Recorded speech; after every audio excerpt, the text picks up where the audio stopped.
कैफ 4 आज के लेक्चर का आगाज़ करते हैं। आज हमने डिस्कस करना है टेस्ट 1। डिस्कशन हमने कल स्टार्ट की थी लेकिन कंप्लीट नहीं कर सके थे, सिर्फ एक ही क्वेश्चन हमने डिस्कस किया था। और फिर इसके बाद लेक्चर 23 की असाइनमेंट डिस्कशन करेंगे हम आज के लेक्चर में। और ये ज़हन में रखिएगा, कंसेप्ट वैसे तो आज का कोई एडिशनल कंसेप्ट हमने कवर नहीं करना, लेकिन इसका ये मतलब नहीं है कि आज के लेक्चर में आप कोई नई चीज़ नहीं सीखेंगे, क्योंकि जो हमारी केस स्टडीज़ है ना, वो हमारे लेक्चर का एक सिग्निफिकेंट पोर्शन है। सम टाइम तो ऐसा होगा जैसे आज है कि पूरे का पूरा लेक्चर ही हमारा केस स्टडी के ऊपर बेस कर रहा होगा। तो इसका ये मतलब नहीं कि आप आज के दिन में कोई नई चीज़ नहीं सीखेंगे। कुछ कंसेप्ट ऐसे होते हैं जो डिटेल में डिस्कस ही तब होते हैं जब केस स्टडी सामने आ जाए। उसके फैक्ट्स को डिस्कस करना होना तो वो ज़्यादा बेहतर बजाय ये कि ज़बानी कलामी हम चीज़ों को डिस्कस कर रहे हो। और ख़ास तौर पे एग्जाम पॉइंट ऑफ व्यू से जो टिप्स एंड ट्रिक्स हैं, कुछ चीज़ों का आपने ध्यान रखना है। क्वेश्चन में कौन सा लफ्ज़ आएगा, इसका क्या मतलब है और आपने इसे किस तरीके से सॉल्व करना है, एग्जाम में कैसे आपने अटैम्प्ट करना है, परफॉर्म कैसे करना है, ये सारी डिस्कशन ही तब होगी जब एग्जाम क्वेश्चन हमारे सामने होगा। तो कुछ स्टूडेंट्स ये समझ रहे होते हैं कि जिस दिन अगर कोई डिस्कशन होनी है केस स्टडीज़ की या क्वेश्चंस की, उस दिन कौन सा कोई नया कंसेप्ट डिस्कस होना है, वो हम छुट्टी कर लेते हैं या उसको अटेंड नहीं करते।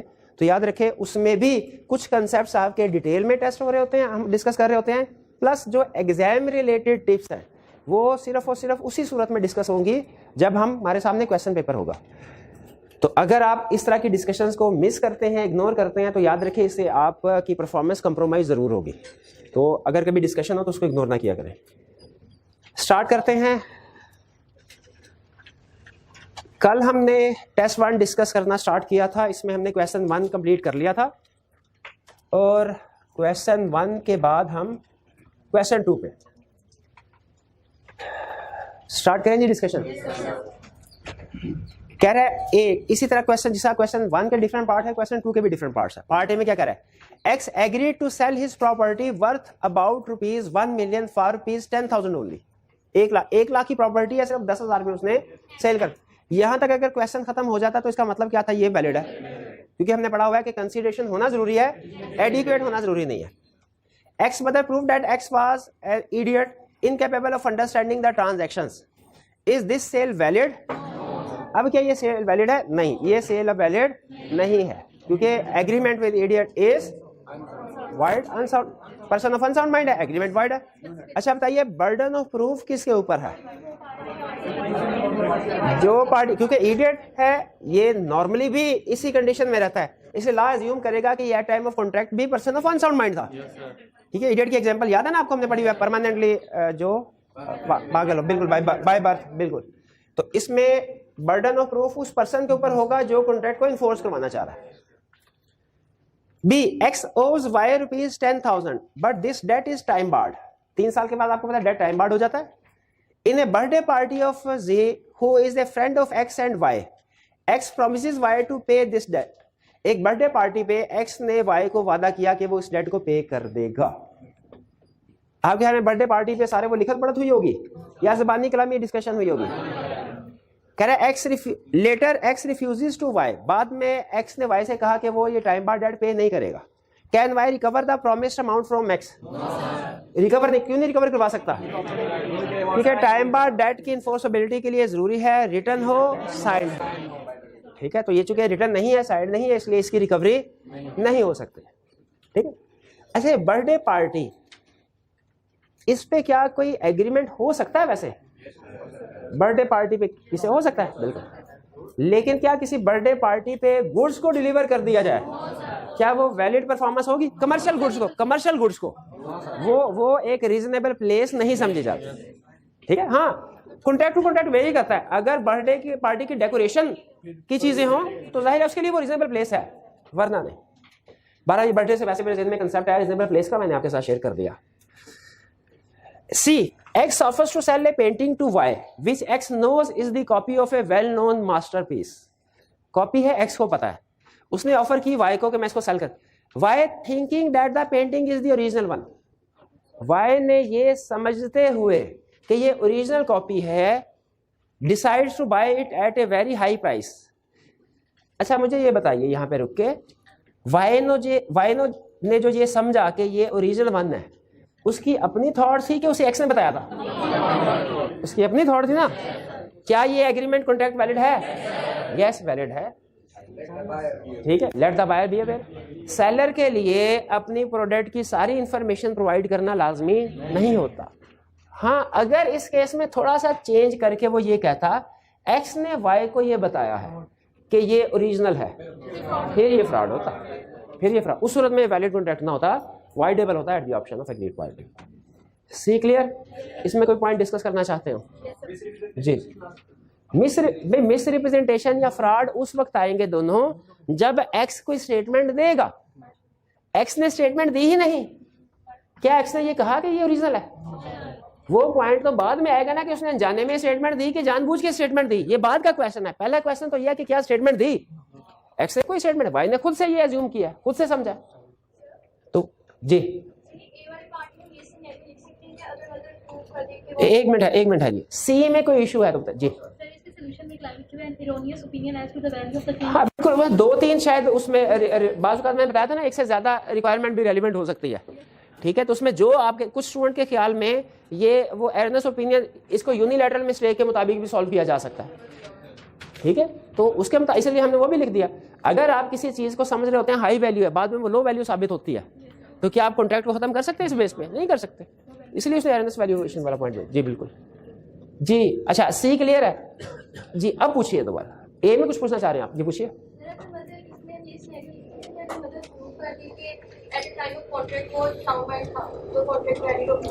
क्या इसमें हम ये लिख सकते हैं कि अगर मदर प्रूव कर दे कि X at time of contract sound mind था तो ये कॉन्ट्रैक्ट इन्फोर्सेबल है? बात आपकी ठीक है, बात गलत नहीं है, लेकिन यहाँ पे लिखने की जरूरत नहीं है, क्योंकि वो ये कॉन्ट्रैक्ट, मदर कॉन्ट्रैक्ट को इन्फोर्स नहीं करवाना चाह रहे, मदर तो उसको कैंसिल करवाना चाह रहे हैं। तो आप इन्फोर्स वाला पॉइंट लिखेंगे तो वो इस केस से रेलिवेंट नहीं होगा। कंसेप्ट आपका ठीक है कि अगर मदर इन्फोर्स करवाना चाहे इस कॉन्ट्रैक्ट को तो उन्हें प्रूव करना होगा, क्योंकि लॉ ने ये नहीं कहा कि पागल साबित करेगा कि मैं उस वक्त पागल था कि नहीं था। लॉ ने वर्डिंग देखे क्या लिखी कि जो पार्टी कॉन्ट्रैक्ट को इन्फोर्स करवाना चाहती है वो साबित करेगी। वो पार्टी कोई भी हो सकती है, वो बायर भी हो सकता है, सेलर भी हो सकता है। यहां तक कोई issue? Next D, X promised to pay Y rupees 1 million if Y secures him an employment in the public service. Is this agreement valid? Relevant legal provision कौन सी है? Sale of public office, agreement to sale of public office is void, unlawful, ठीक है। इसे हमने किस category में classify किया था? Agreement oppose to public policy, बिल्कुल। तो आप ये भी लिख सकते हैं agreement oppose to public policy are void, या ये भी लिख सकते हैं agreement for sale of public office is void, unlawful। If अच्छा, इसके बाद डिसीजन हमारा क्या हुआ कि ये एग्रीमेंट वैलिड नहीं है। क्यों? क्योंकि ये agreement to secure public office है, जो हमने रेलिवेंट लीगल प्रोविजन में बता दिया कि वाइड होता है। क्लियर? जी।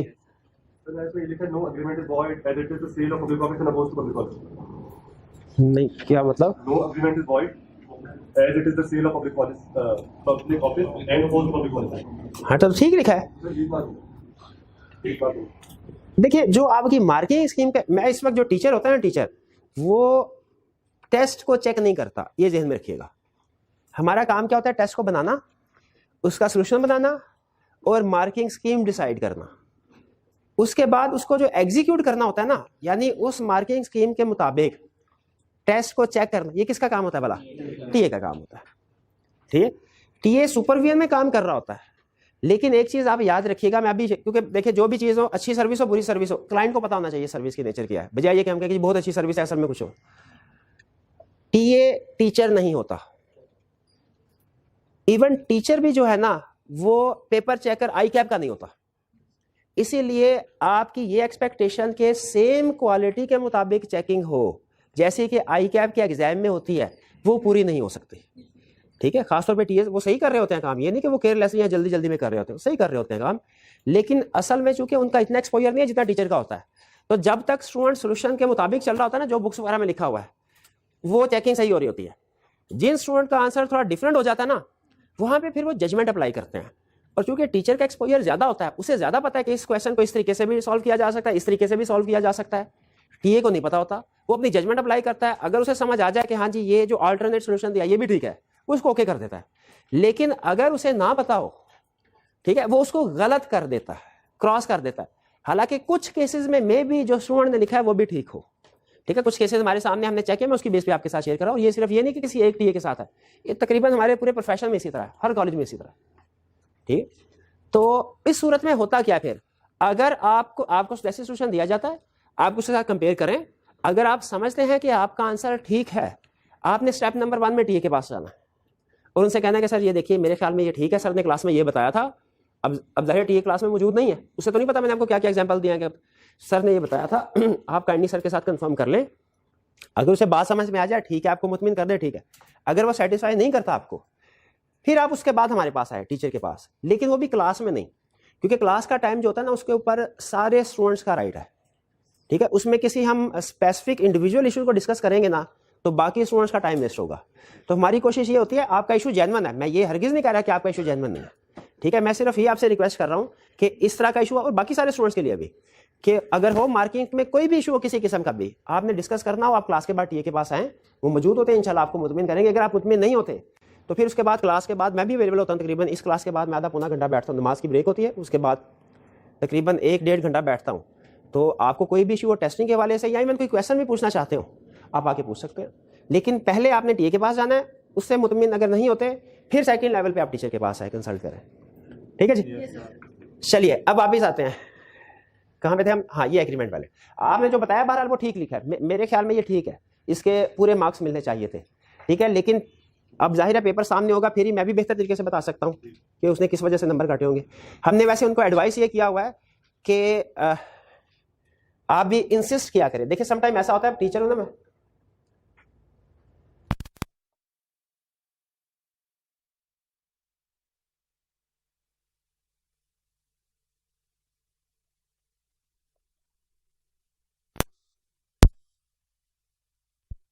समटाइम ऐसा होता है कि हम भी ना, हम देखिए काम करना ना किसी को भी पसंद नहीं होता, हर बंदा यही चाहता है। मतलब ये सिर्फ स्टूडेंट नहीं, हमारे साथ कुछ लोग नहीं बताते, लेकिन बताने में कोई हर्ज भी नहीं, जाहिर है। इसी तरह आपका काम करने को दिल नहीं करता, आप चाहते हैं कि बगैर पढ़े पास हो जाए। उसी तरह हमारा भी बाजू का पढ़ाने को दिल नहीं करता, हम कहते हैं पढ़ाई बगैर ही तनहा मिल जाए तो अच्छा। हमें जो टीचर बना, मैं जो टीचर मतलब बना के, कुछ लोग मुझे मतलब गुड बुक्स में अपनी कंसीडर करते हैं, तो मैं अपनी मेहनत से, मैंने खुद मेहनत नहीं की, स्टूडेंट से मेरे से मेहनत करवाई है, ठीक है। जैसे मैंने, मेरे जहन में कोई आइडिया आया, मैंने आपके साथ शेयर किया, अब आप तकरीबन 1.5-2 हफ्ते से कलप रहे हैं, सर माइंड मैप पेंडिंग है, माइंड मैप बना दें, माइंड। तो मैंने असल में आपको इसीलिए इसकी आदत कि आप इंसिस्ट करेंगे बार बार, तो मुझे ख्याल आएगा नहीं यार ये काम करना है, ये काम करना है, वरना वैसे मेरी ड्यूटीज में शामिल नहीं है, तो एक एक्स्ट्रा सर्विस है ना। लेकिन इसीलिए अब आप जितना मुझे कहेंगे, मैं आपकी एक्सपेक्टेशन को मीट करने के लिए मजबूरन मुझे काम करना पड़ेगा, वरना आप कहेंगे यार सर देखे, सर ने एक बात कमिट की थी, वरना मैं अगर कमिट ना भी करता पहले, इससे कोई फर्क तो नहीं पड़ा ना, तो आपने फीस ज्यादा देनी थी ना कम देनी थी, आपको पता भी ना चलता कि किस तरह की सर्विस होती है, या जैसे ब्रेनस्केप है इस तरह की सर्विस पता भी ना चलता। मैंने क्यों शेयर की? क्योंकि मुझे अंदाजा था कि मैं शायद मसरूफियत से काम ना कर सकूं, लेकिन जब स्टूडेंट बार बार मुझे कहेगा ना, तो मुझे करना पड़ेगा। उसी तरह हमने टीए को इंस्ट्रक्ट किया होता है, मैं आपके साथ इसलिए शेयर कर रहा हूं कि आप भी उनको मजबूर करें कि सर ये चीज जो है ना, सर ने आपको बताई होगी ना, तो आप जरा इसके ऊपर अमल करें। ये मैं अपने सिर्फ टीएस की बात कर रहा हूं, बाकी टीएस की नहीं, बाकी टीचर्स के नहीं। कि आइडियली अगर आपने स्टूडेंट का 1 नंबर भी काटा है ना, स्टूडेंट को पता चलना चाहिए रीजन क्यों कटा है। स्टूडेंट को इस चीज से गर्ज नहीं है मैं पास हुआ कि फेल हुआ, स्टूडेंट को इस चीज से गर्ज भी नहीं होती मेरे कितने मार्क्स आए, स्टूडेंट को इस चीज से गर्ज होती है क्या मेरी परफॉर्मेंस ठीक है, क्या मैं आई कैप का क्वेश्चन पढ़ के उसको सही अटेम्प्ट कर रहा हूं कि नहीं कर रहा। तो अगर किसी के आपने 0 मार्क्स दे दिए, लेकिन उसे रीजन ना बताई क्यों 0 मार्क्स है, कोई फायदा नहीं। इवन किसी ने अगर 100 मार्क्स भी ले लिए, लेकिन उसको जहां पे डिडक्शन फॉर एग्जांपल होनी चाहिए थी नहीं की, उसको भी कोई फायदा नहीं। फायदा कब होता है? हमेशा जो भी हमने काम किया, कोई सीनियर हमारा देखे उस काम में गलती निकाले और हमें पता हो गलती क्या है और सजेस्ट करे कि इसकी इंप्रूवमेंट क्या है। तो हमने टीएस को कहा हुआ है कि आप जब आधा नंबर काटे, एक जितने भी मार्क्स डिडक्ट करें, हाईलाइट कर दें, ठीक है, लिख दें तो बेहतर है। लेकिन चूंकि इतने ज्यादा टेस्ट होते हैं कि लिखना पॉसिबल नहीं होता, तो कम से कम मैंने उन्हें कहा हुआ है आपने सर्कल कर देना उसको या क्रॉस कर दें और एक आधा दफा सिर्फ लिख दें, जिससे बाद में जब स्टूडेंट आपसे पूछने आए ना, तो आपको पता हो कि किस वजह से मार्क्स डिडक्ट किया था। स्टूडेंट को अव्वल तो देख के पता चल जाएगा, सर ने ये सोल्यूशन भी स्टूडेंट ने पढ़ा होगा, ये सर्कल हुआ इस वजह से नंबर कटा है। अगर नहीं पता चलता, स्टूडेंट आता है और आपका राइट है ये, आप टीए के पास जाए, उससे पूछे सर ये मार्क्स डिडक्ट किया, मुझे बताइए किस वजह से किया। लड़ना नहीं है जाके, लड़ना नहीं है जाके, लेकिन उसमें इंप्रूवमेंट इसी चीज से आएगी। इंप्रूवमेंट उस चीज से नहीं आएगी जो आपने अच्छी की है, ठीक की है। इंप्रूवमेंट हमेशा उस चीज से आती है जो आपने गलत ही की है, ठीक ठीक है, तो आपकी गलती जो भी होगी देखिए, शायद उसने कहीं आइडेंटिफाई किया है, अगर नहीं की तो उसे करनी चाहिए थी, आप उससे जाके पूछेंगे, वो आपको गाइड करेगा, पाबंद है वो उस चीज़ का। ठीक है, जी जी जी। नहीं नहीं, ये तो मैंने बताया ना, हेडिंग्स देना जरूरी नहीं है, ना हेडिंग देना जरूरी है, ना तरतीब देना जरूरी है। आप हेडिंग से बगैर भी क्वेश्चन अटेम्प्ट कर सकते हैं, आप तरतीब ऊपर नीचे भी कर सकते हैं, कोई इशू नहीं है। ठीक है जी, एक पैरा में भी लिख सकते हैं, बिल्कुल लिख सकते हैं, कोई इशू नहीं है।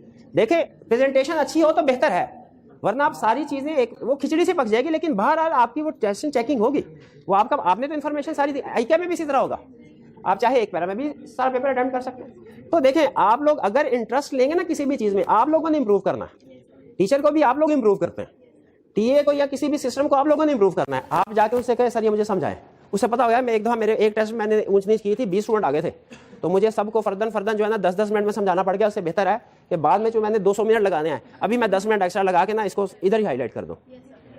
आप लोग अगर इग्नोर करते जाएंगे ना, तो मुझे पता है वो भी, मतलब वो भी इंसान ही है, वो कहते हैं अच्छा ठीक है कोई आ नहीं रहा, ठीक है। उनका एक फार्मूला मैं आपको बताता हूँ क्या होता है। यार ऐसा करो, मार्क कर रहे हो ना, 1-2 नंबर ऊपर दे दो, कम नंबर दोगे ना स्टूडेंट आगे लड़ेगा, खुले नंबर दे, स्टूडेंट आगे आर्ग्यू कर रहा हो ना, अच्छा 2 नंबर एक्स्ट्रा दे दे, ठीक है, स्टूडेंट कहता है ठीक है, कहते ये ले। आपने ये काम नहीं करना, आपने कहना सर मेरे 2 नंबर और काट ले, मुझे कोई इतराज नहीं है, लेकिन मुझे बताएं मार्क्स डिडक्ट किस चीज के होगा। आप एफर्ट करेंगे, कोई कष्ट उठाएंगे, अगला बंदा भी कष्ट उठा के आपको फिर इंप्रूव करेगा सर्विस क्वालिटी। आप मुतमिन होते रहेंगे, बाकी सारे भी मुतमिन होते हैं, ठीक है, स्टूडेंट को मसला नहीं है तो हमें क्या मसला है। ठीक है चलिए, लेकिन आज ही शुरू ना कर दीजिएगा, 1-2 दिन के बाद ही ना सारा मलबा मेरे पे आ जाए। चलिए जी, अच्छा आगे चलते हैं। अच्छा ये डी क्लियर हो गया।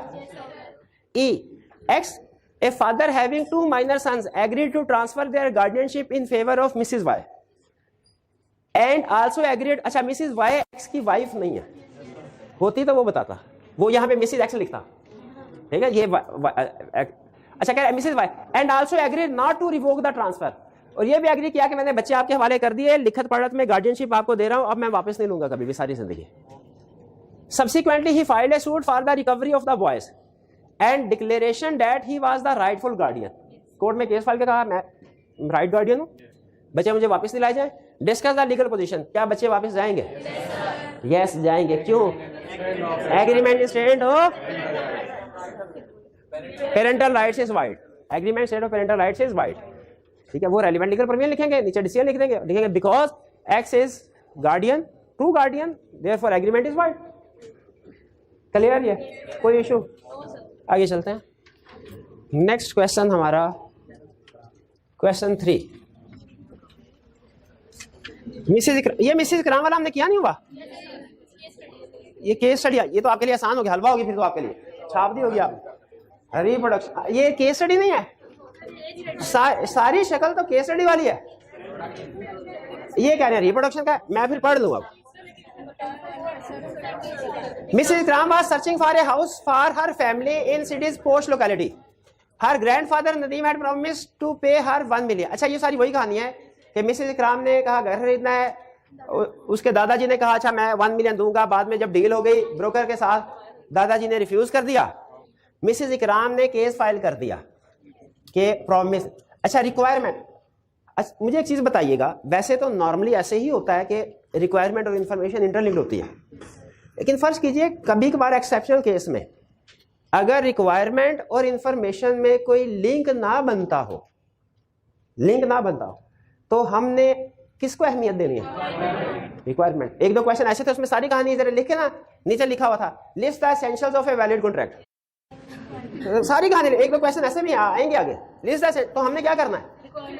हमने ये नहीं सोचना कि भाई ये उसने कोई कहानी दी है तो इसका मतलब है सोल्यूशन में इसको रिलेट जरूर करना है, ऐसे नॉर्मली होता नहीं है। लेकिन कभी कभार अगर ऐसा हो कि इंफॉर्मेशन में और रिक्वायरमेंट में कोई लिंक ना बनता हो, तो हमारे लिए अहम क्या है? रिक्वायरमेंट क्या है? Under the provision of contract except advise under what circumstances Mrs Ikram would be able to recover the amount from Nadeem. ये है रिप्रोडक्शन का क्वेश्चन। थोड़ा सा कंसेप्ट इसमें इन्वॉल्व ये है कि हमें ये नहीं पता मिसेज इकराम का कौन सा कॉन्ट्रैक्ट है, नेचर ऑफ द कॉन्ट्रैक्ट क्या है जो मिसेज इकराम ने नदीम के साथ किया है, नेचर ऑफ द कॉन्ट्रैक्ट क्या, ये नहीं पता। नेचर ऑफ द कॉन्ट्रैक्ट हमें इंफॉर्मेशन से पता चलेगी, उसके बाद सर्कमस्टेंसेस हम छाप देंगे। और नेचर ऑफ द, जब हमने इंफॉर्मेशन पढ़ी तो हमें पता चला ये है agreement on account of natural love and affection.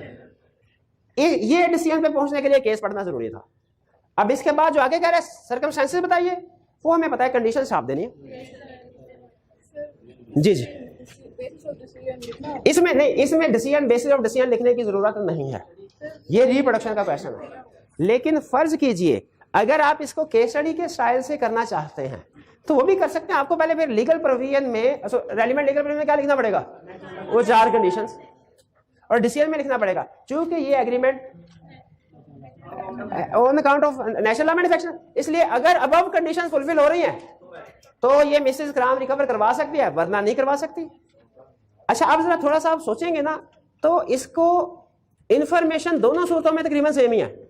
चाहे आप इसे उसने चेक करनी थी 4 चीजें जो आपने रेलिवेंट लीगल प्रोविजन में दे दी, ठीक है। आगे डिसीजन बेसिस ऑफ डिसीजन, चूंकि केस स्टडी नहीं है, जरूरत नहीं, लेकिन करना चाहे तो कर सकते हैं। उस सूरत में क्या लिखेंगे, if above conditions are met then Mrs Ikram can recover amount from the Nadeem.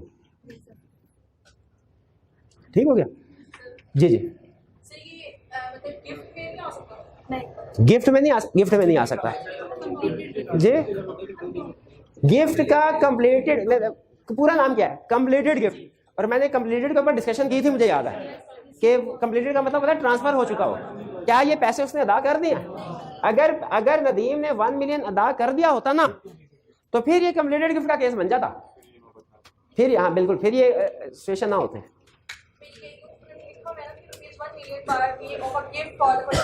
उसने बिल्कुल गिफ्ट क्या की कहा, वो बाद में की गिफ्ट ही कहेगा, जाहिर है बदले में कोई चीजें नहीं ले रहा, तो वो यही कहेगा मैं तोहफतन दिया।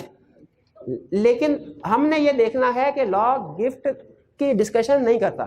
सिंपल जो समझ लीजिए, जो सिंपल गिफ्ट है ना, जो अभी अदा नहीं किया, वो agreement on account of natural law manufacture में आएगा, और जो गिफ्ट अदा कर दिया है वो कंप्लीटेड गिफ्ट में आएगा। ठीक है, इसके ऊपर पूरा कानून है, हमारे सिलेबस में नहीं है वो हिब्बा का कानून। वो ये कहता है कि आपने जो भी चीज, अगर आपने नॉर्मली होता है बाप बेटे को कोई चीज ट्रांसफर करा, आपको पता है विरासत का कानून होता है, अगर बाप की डेथ हो जाए तो वो चीज सब में डिस्ट्रीब्यूट होती है, जितनी भी औलाद हो। लेकिन समटाइम बाप ये कह रहा होता है कि अच्छा मैं इस बेटे को ये वाली प्रॉपर्टी दे दूं, इस बेटी को ये वाली प्रॉपर्टी दे दूं, तो बाप क्या करता है, फिर वो हिब्बा कर देता है। उसमें जरूरी है कि ना सिर्फ ये कि आपने लिखत पढ़त करके उसके नाम पे की और रजिस्ट्री वगैरह सारी, बल्कि उसकी पोजेशन में आ गई वो चीजें। अगर आपने लॉ ने बल्कि यहां तक लिखा हुआ है, अगर आपने वो एग्रीमेंट कर भी लिया, रजिस्ट्रीड प्रॉपर्टी की करवा भी ली, पोजेशन उसको ना दी, वो गिफ्ट नहीं हुआ, वो फिर बाप की प्रॉपर्टी समझी जाएगी और उसमें सारी जितनी भी औलाद है सब भी डिस्ट्रीब्यूशन होगी।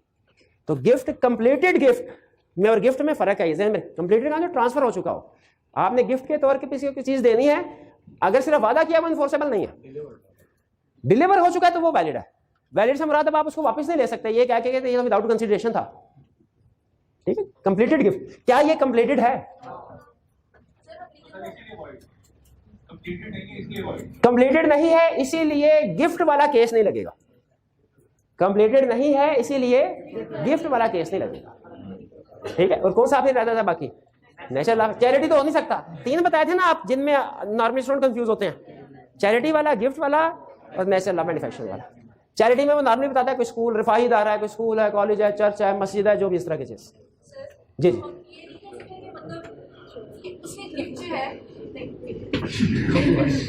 मतलब हम ये नहीं कह सकते कि कॉन्ट्रैक्ट वैलिड तब होगा कि जब हम गिफ्ट कंप्लीट हो जाएगा। उनका ये कहना है सर, चलें ये जो आपने कहा ये तो समझ आ गया ना। In addition to that provision, क्या हम ये लिख सकते हैं कि अगर ये गिफ्ट उसने वादा किया ना, गिफ्ट तो अगर ये ट्रांसफर कंप्लीट हो चुका होता तो वैलिड होता? लिख सकते हैं, लेकिन ये जो नेचुरल लॉ मैन्युफैक्चर है ये तो लाजमी लिखना है, ये तो लाजमी लिखना है। जो गिफ्ट वाला है वो आपकी मर्जी है, रिक्वायर्ड नहीं है, रिक्वायर्ड। और मार्किंग स्कीम में इसके मार्क्स भी नहीं होंगे, लेकिन अगर आप कंसर्ट के लिए इसको लिखना चाहें तो लिख सकते हैं। गिफ्ट वाला आस जी, हाँ देखें आप ना गिफ्ट वाले में आप क्या लिखेंगे कि गिफ्ट वैलिड, ये एग्रीमेंट वैलिड नहीं है। अगर गिफ्ट के पॉइंट ऑफ व्यू से सोचें क्या लिखेंगे, ये वैलिड नहीं है, यही लिखेंगे ना। अगर रिटर्न होता, सॉरी अगर ट्रांसफर हो चुका होता तो वैलिड होता ना, लेकिन कि उसने रिक्वायरमेंट, हाँ शाबाश, क्वेश्चन रिक्वायरमेंट में क्या कह रहा है? अंडर परवियंस और advise under what circumstances mister Gram would be able to recover the amount. उसने इनकार ही कर दिया। अब गिफ्ट आप थोड़ी जबरदस्ती ले सकते हैं, ठीक है? नहीं, जी बिल्कुल। कोई क्वेश्चन आ रही है हम रिलेटिव को जान भी दे रहे हैं उसको हम क्या क्वेश्चन 4 का पार्ट ए। पर ये काफी डिस्कस ब्रेनस्टॉर्मिंग काफी हो गई है। Sajid supplied necessaries of life to Hilal a minor. Minor को कोई भी चीज आप प्रोवाइड करें, रिकवरी कर सकते हैं? नहीं कर सकते। एक केस में नेसेसरीज ऑफ लाइफ हो, लेकिन उसका भी रूल है, प्रॉपर्टी हो प्लस रीजनेबल प्राइस। शाबाश। अच्छा लो, मेरा ख्याल है उसकी प्रॉपर्टी नहीं है तो उसके वालिद साहब की प्रॉपर्टी से ले सकते हैं? नहीं ले सकते। माइनर सेपरेट है और फादर सेपरेट है। वो हमने केस स्टडी पढ़ी है ना, जिसमें फादर माइनर के साथ एग्रीमेंट करता है। हाँ नहीं, माइनर एग्रीमेंट किया, तुम मुझे पैसे दोगे जो मैं तुम्हारी परवरिश की है, तो उसे हमने इस बेस पे इनवैलिड करार नहीं दिया था कि बाप है, बाप बेटे से थोड़ी पैसे लिया करता है। किस बेस पे इनवैलिड करा दिया था कि agreement against minor is void. ठीक है, तो यहाँ पे साजिद ने नेसेसिटी ऑफ लाइफ सप्लाई किया माइनर को। Can Sajid be allowed by law to recover the value from Hilal's property? सिर्फ यस कर देंगे कि आगे कंडीशन बताएंगे? नेसेसिटी ऑफ लाइफ तो उसने बता दिया, ये सोल्यूशन में जिक्र करने की जरूरत नहीं है, लेकिन प्रॉपर्टी वाली बात, रीजनेबल प्राइस वाली बात, ये हमें लिखनी चाहिए। क्लियर? नेक्स्ट 4 का part B. A and infant, infant मतलब minor, borrows rupees 2000 from B and executes a promissory note for the amount in favor of B. Promissory note, ये बात हमारे सिलेबस में एक चैप्टर है निगोशिएबल इंस्ट्रूमेंट। हाँ बुरा जा, ये उसमें डिस्कस करेंगे। निगोशिएबल इंस्ट्रूमेंट में 3 चीजें होती हैं। निगोशिएबल इंस्ट्रूमेंट का मतलब क्या है कि मैंने आपको कि पैसे अदा करने हैं, ठीक है, तो मैं आपको कैश की बजाय किसी कागज के ऊपर कुछ लिख दूं जिससे सेटलमेंट हो जाए, जैसे चेक। शाबाश शाबाश, बिल्कुल, तो वो डेट, ठीक है। लेकिन याद रखें ये कैश के बराबर नहीं होता। जो निगोशिएबल इंस्ट्रूमेंट होता है कैश, क्यों? क्योंकि अभी आपको कैश मिला नहीं है। अभी आपने जैसे चेक वसूल किया, जब बैंक के पास जाएंगे, प्रेजेंट करेंगे, पैसे मिल जाएंगे, फिर आपका डेट डिस्चार्ज होगा। ठीक है, तो ये निगोशिएबल इंस्ट्रूमेंट का मतलब यही है कि आपने कैश की बजाय कागज पे कुछ लिख के किसी दूसरे बंदे के हवाले कर दिया, ठीक है, जिससे दूसरा बंदा अब बाद में इसकी बेस पे आपसे पैसे वसूल करेगा या आपके अकाउंट से पैसे निकलवाएगा। निगोशिएबल इंस्ट्रूमेंट के 3 एग्जांपल है। Promissory note, bill of exchange, cheque. यहां पे उसने प्रॉमिसरी नोट, यानी इसका मतलब क्या है कि वो माइनर ने 2000 रुपए लिए और एक कागज पे लिख दिया कि मैं आपको 2 साल के बाद 2000 रुपए अदा करूंगा, यहां प्लस इंटरेस्ट 50 रुपए डाल के 2050 रुपए अदा करूंगा। यह प्रॉमिसरी नोट का मतलब। Promissory note means promise to pay. Promissory note means promise to pay. तो माइनर ने प्रॉमिस टू पे किया for the in favour of B. In favour of B का मतलब क्या है कि ए ने बी को पैसे देने, बी से लेने नहीं है, बी को देने, यानी माइनर ए ने बी को पैसे देने हैं। प्रॉमिसरी नोट में ये लिखा हुआ है on his tending majority the minor. अच्छा, ये एग्रीमेंट वैलिड है कि वॉइड है? Agreement against minor is void. लेकिन कहानी यहां पे नहीं रोक रहा, आगे ट्विस्ट ला रहा है। कह रहा है on his tending majority the minor executes another promissory note in लिeu of the first. In लिeu of the first, in लिeu of the first का मतलब क्या है? पहले की जगह पे, पहले की जगह उसको रिप्लेस करते हुए। Which is then cancelled. Is the second promissory note valid? अच्छा, फर्स्ट उसे पता वॉइड है, क्या सेकंड वैलिड है? सेकंड भी वॉइड। क्यों वॉइड है? हाँ, क्यों? Ratification of void consideration is also void. जो एक्ट पहले वाइड था। अच्छा, कोई स्टूडेंट बता सकता है इसको करना क्या चाहिए था? इसको कोई भी एग्रीमेंट, जब तक वो माइनर है तब तक कोई भी एग्रीमेंट नहीं करना चाहिए था बी को। जब मेजर हो जाता तब उसको एग्रीमेंट करना चाहिए था, वो एग्रीमेंट वैलिड होता, क्योंकि पास्ट कंसीडरेशन वैलिड है। लेकिन वाइड एग्रीमेंट की बेस पे कोई दूसरा एग्रीमेंट किया जाए, क्लियर हुई ये बात? आगे चलते हैं। Question 5, comment on legality and enforceability of agreement in each of the following situation. A, Kamil and Raza agreed that Kamil shall sell a house to Raza for ₹2 million. But if Raza uses it as a gambling house, Raza will pay ₹4 million for it. जी, वो कह रहा है कि जी 2 million में cell करें, लेकिन अगर gambling के लिए यूज किया तो आप तो पूरा एग्रीमेंट वाइड है। अच्छा, ये कौन सा? पार्टली लीगल पार्टली इलीगल वाला। और ये कौन सी वाली है? एग्रीमेंट, ये अल्टरनेट प्रॉमिस वाला है कि agreement to do first legal and then illegal?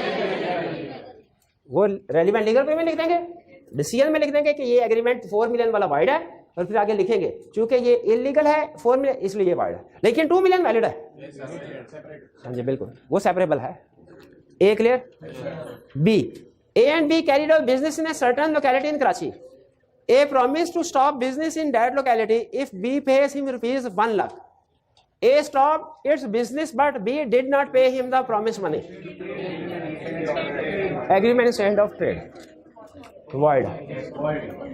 Clear ये? अच्छा, एक आपको छोटी सी टिप बता रहा हूं। अगर आप चाहते हैं ना कि आपका लॉ जो है वो जरा रिफाइन हो, तेज हो, छोटी सी टिप, छोटी।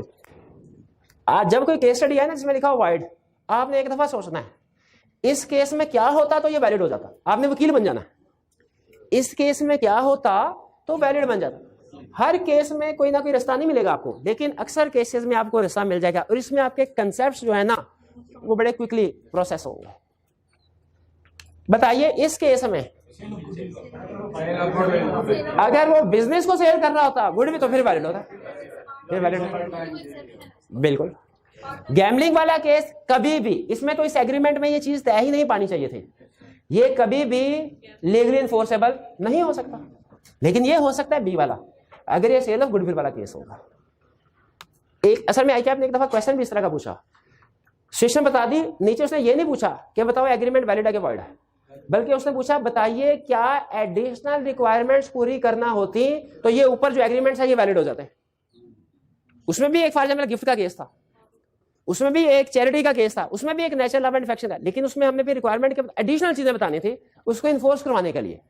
ये कमेंट नहीं करना था कि वैलिड है कि वाइड है, नॉर्मली यही कमेंट करवाता है बताओ वैलिड है कि नहीं, ठीक है। लेकिन जब भी कोई वाइड हो आपने एक दफा रुक के, लाजमी नहीं है लेकिन सजेशन है, रुक के सोचे क्या कि क्वेश्चन में क्या इस सिचुएशन में काम होता कि ये एग्रीमेंट वैलिड हो जाता। 6, a minor fraudulently represented to money lender that he was of full age, यानी वो मेजर है, and obtained a loan of rupees 10,000.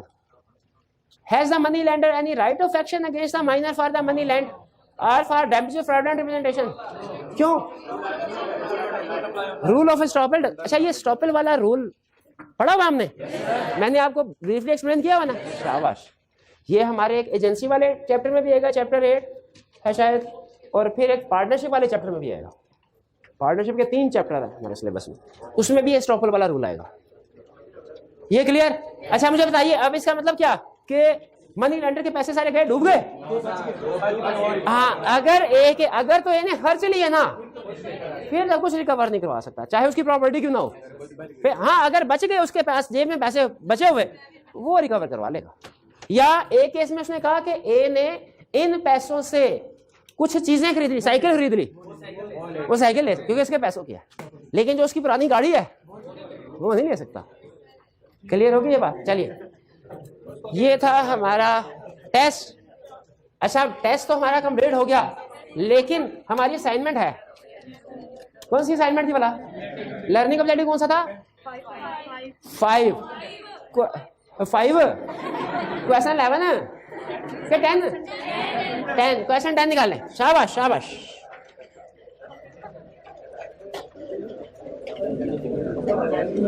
Jin students को सामने नजर आ रहा है वो सामने देखें, जिन स्टूडेंट्स को सामने क्लियर पिक्चर नहीं नजर आ रहे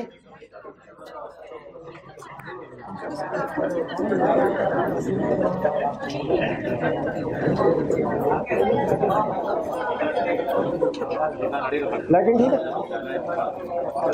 जी, स्टार्ट करें डिस्कशन। पहला क्वेश्चन, अच्छा रिक्वायरमेंट है, सारे क्वेश्चन बेसिकली रिक्वायरमेंट सेम रहेगी सबकी। Briefly discuss whether in following cases promise has been performed, if not what is promisor's liability. आपको पता है कंसेप्ट कौन सा था? मैं तो कंसेप्ट भी भूल गया। प्रोमिसर वाला नहीं, टाइम एंड प्लेस वाला। क्या रूल था इसका? कॉन्ट्रैक्ट हाँ किस टाइम पे परफॉर्म होना चाहिए? पहला रूल स्पेसिफाइड टाइम, स्पेसिफाइड नहीं है तो रीजनेबल टाइम। रीजनेबल टाइम क्या है? ये केस टू केस वेरी करेगा, लेकिन ये वर्किंग डे और बिजनेस आवर्स में होना चाहिए। ठीक है, किस दिन होगा? 2 दिन बाद, 4 दिन बाद, 6 दिन बाद, 10 दिन बाद, 20 दिन बाद, ये केस टू केस वेरी करेगा, reasonable.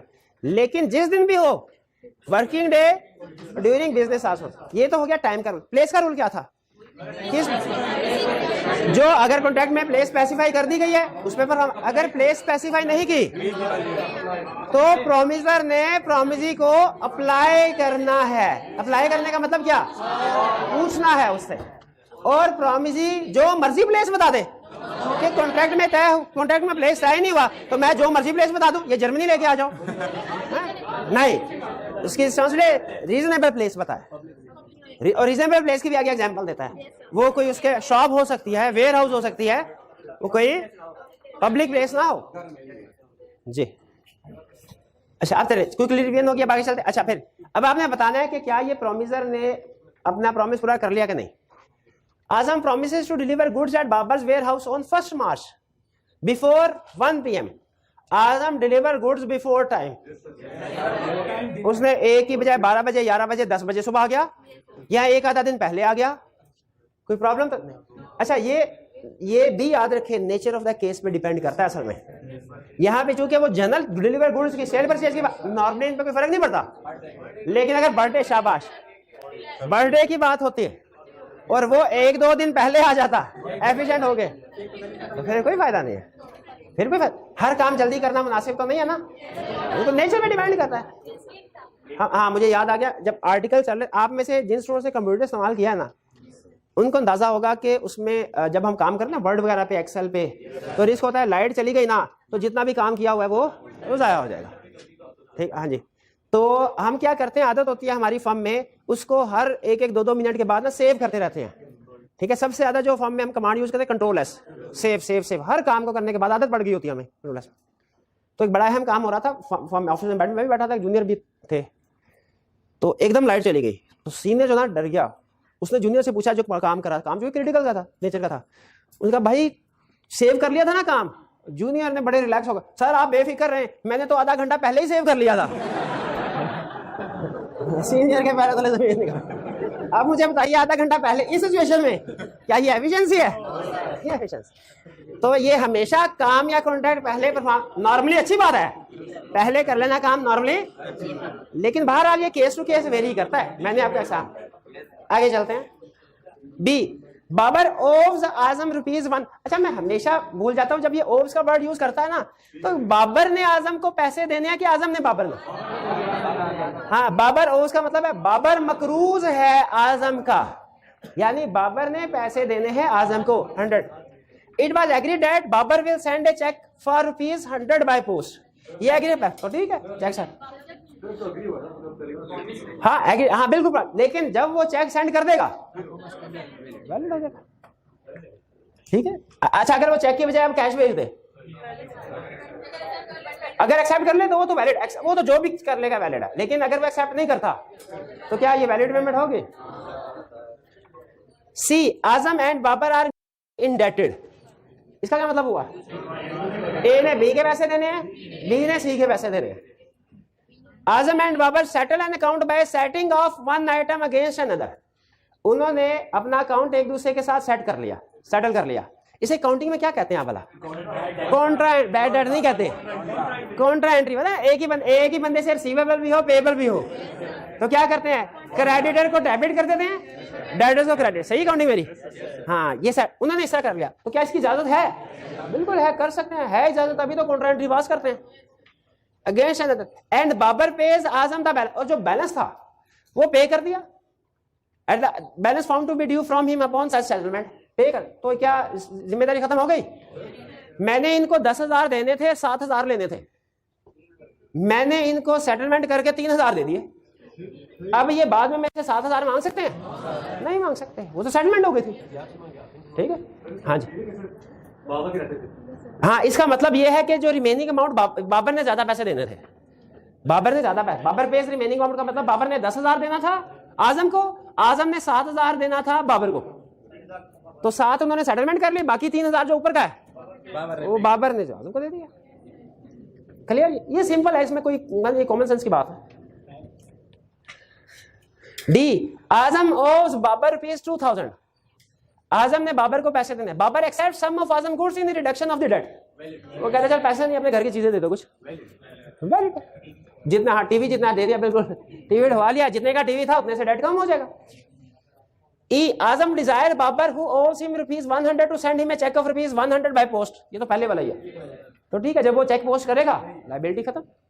F Azam promises to deliver goods at Babar's warehouse on 1st January. Azam brings the goods to Babar's warehouse but after the usual hours of business. ये not valid, valid performance, valid under. अब बताइए क्या कोई जिम्मेदारी है आजम की? बिल्कुल, वो डिलीवर करेगा उसको स्टिल लायबल है उसको डिलीवर करने के लिए। और इवन अगर लेट डिलीवरी की वजह से बाबर का कोई नुकसान हुआ वो आजम से क्लेम कर सकता है।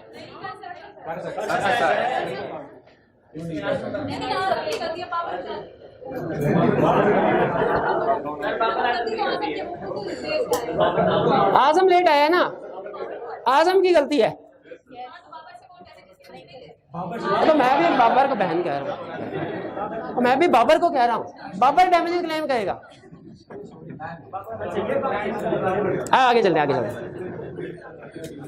जी।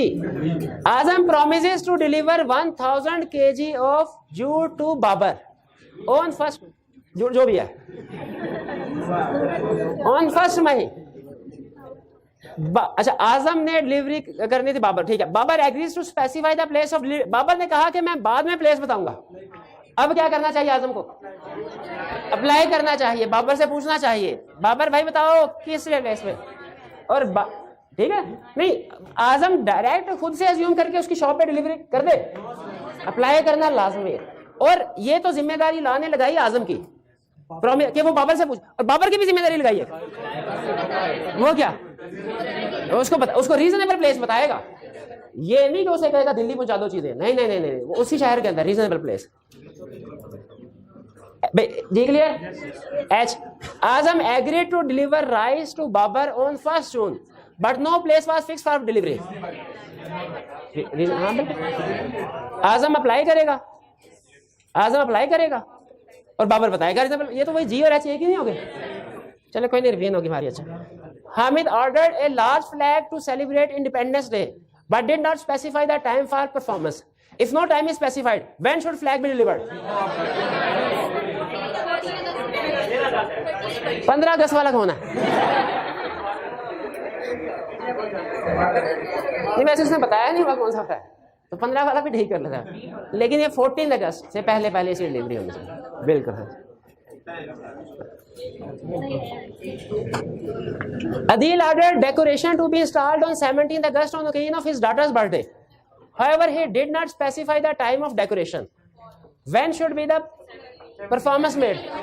17th को किस टाइम पे? Before the birthday. Before the birthday. अच्छा, वैसे कमर्शियल एग्रीमेंट होता ना तो मैं फौरन ये लिखता usual hours of the business, लेकिन ये कमर्शियल एग्रीमेंट नहीं है, तो वैसे आप इसमें भी लिख सकते हैं यूजुअल आवर्स ऑफ बिजनेस, क्योंकि जिस बंदे ने डेकोरेट करना है वो जाहिर है अपने बिजनेस के लिहाज से उसी आवर्स में काम करेगा।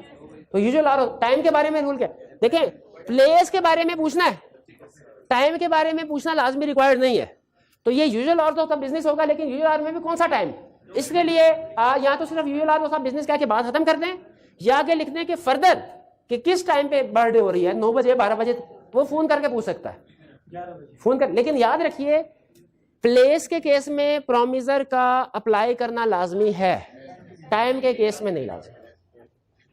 क्लियर? आगे चलते हैं कि अदील, अच्छा सोल्यूशन में उसने ना कुछ इस तरह की बात आई, क्या में लिखी हुई है कि वो उसे फोन करके पूछेगा, वो ऑप्शनल है। असल में रिक्वायर्ड ये है कि टाइम मेंशन नहीं है ना, अगर आज मेंशन नहीं है, फॉर एग्जांपल डे मेंशन है, तो बर्थडे पे ही वो पूछ लेगा उससे, परफॉर्म होगा कॉन्ट्रैक्ट बर्थडे के ऊपर ही, उसी दिन जिस दिन बर्थडे है। Time usual hour of the business होगा, टाइम के बारे में पूछने की जरूरत नहीं होती, लेकिन अगर पूछना चाहे पूछ सकते हैं। प्रैक्टिकली चाहे वो पूछ लेते हैं उसे कि सर किस टाइम पे हो। K Adeel undertakes to deliver 100,000 kg of rice to Bilal on a fixed day, day fix हो गया, डिसाइड हो गया। However, he did not specify the place of delivery. Where should rice be delivered? Reasonable place के ask, promiser को ask करना चाहिए, apply करना चाहिए। प्रोमिजी की जिम्मेदारी है कि रिजनेबल प्लेस बताएगा उसको और उस प्लेस पर डिलीवर हो जाएगा। जी, अगर कॉल नहीं उठाए तो तो वो फिर खुद से जज करके कर। हाँ जी। अभी तक ऐसी कोई केस स्टडी मेरी नजर से नहीं गुजरी जिसमें उसने ये पॉइंट रेज किया हो कि प्रॉमिसर ने अप्लाई किया, पूछा, लेकिन उसने रिस्पॉन्ड नहीं किया। लेकिन मेरी जजमेंट ये है कि अगर इस तरह की सिचुएशन है, आउट ऑफ रीच है, तो फिर वो खुद से डिसाइड करके रिजनेबल प्लेस। चलिए, अच्छा, हमारे टेस्ट 1 की भी डिस्कशन कंप्लीट हो गई, हमारी असाइनमेंट की डिस्कशन भी कंप्लीट हो गई। चलिए, इसके साथ हमारा लेक्चर भी कंप्लीट हो गया। कल इंशाल्लाह फ्रेश कंसेप्ट को डिस्कस करेंगे। आज का लेक्चर यहाँ खत्म करते हैं हम। अल्लाह हाफिज़।